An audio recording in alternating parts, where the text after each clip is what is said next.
Olá, passando para compartilhar mais um dos nossos devocionais e discipulado diário.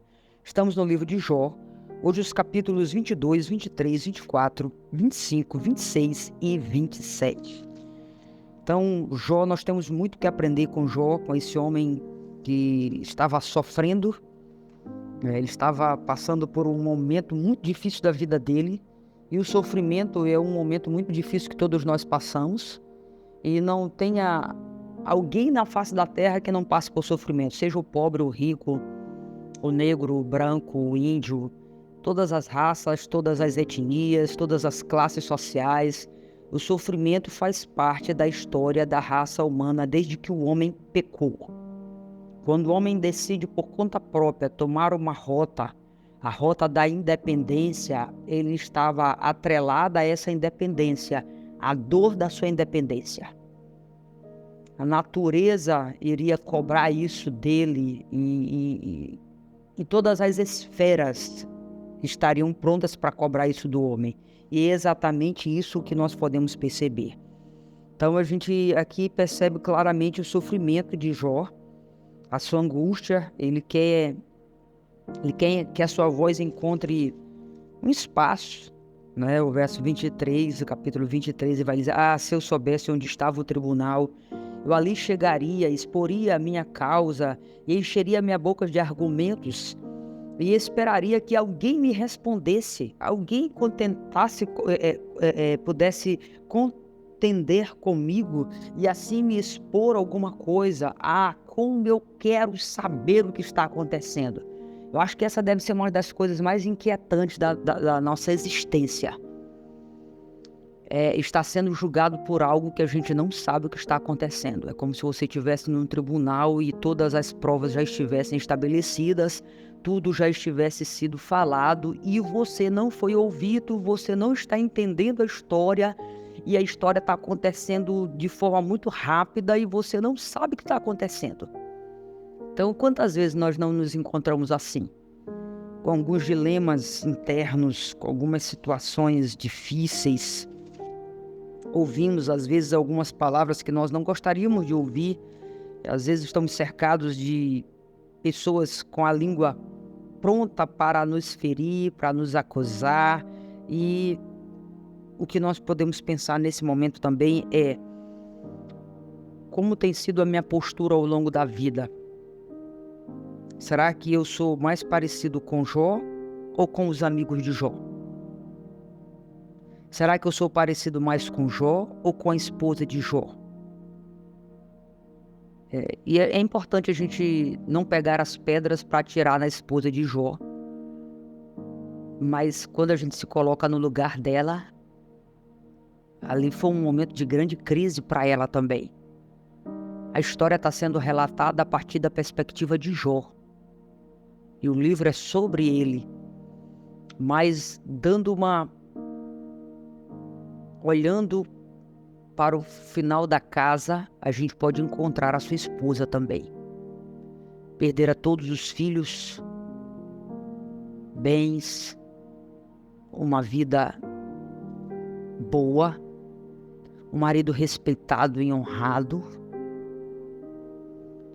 um homem justo, e que agora ela buscava saber qual o motivo de tanto... Pô, você foi tão justo a vida toda, do que te valeu isso? Muitos profetas tiveram a crise da esposa de Jó. Abacuque teve essa crise. Senhor, eu fui santo, do que me vale ser santo? Do que me vale ser puro? Do que me vale guardar-me? Do que vale preservar-me? Preservar os meus ouvidos, a minha boca, o meu corpo, ser santo? Do que me vale? Então havia uma revolta no coração do profeta. E tantos outros, Isaías, Jeremias, foram homens que viveram intensamente a obra de Deus, mas que eles tiveram crise. Elias, depois de receber um veredito de que ele morreria à semelhança dos profetas de Baal que ele havia também assassinado, ele também morreria. Então, são tantas as lutas, as fases, as crises. E uma coisa Jó pode nos ensinar que nós não aprendemos com a esposa dele e nem com seus amigos. Jó, em todo o tempo, ele curvou a sua vontade à vontade de Deus. Não é que ele não tivesse vontade, não é que ele não tivesse voz, não é que ele não tivesse desejo de talvez fazer algo, de se revoltar, não. Ele fala sobre tudo isso.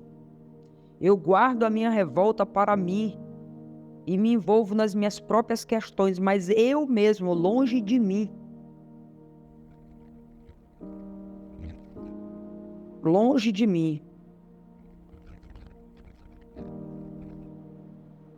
me apegar à minha própria justiça e ir contra o meu Deus. Então, Jó, ele assume uma postura de dominar a sua língua.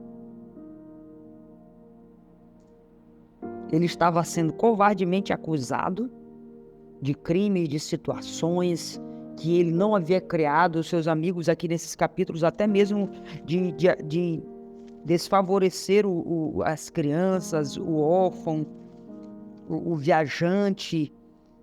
Ele é acusado de tudo isso, quando na verdade Jó fazia o contrário. Textos comprovam isso. E Deus fala isso de Jó. Jó era justo, um homem que se desviava do mal, um homem íntegro, inteiro. Mas essa não era a perspectiva dos amigos de Jó. Por quê? Porque eles estavam diante da dor. Então é como se a dor modificasse as nossas falas. Elas não podem modificar.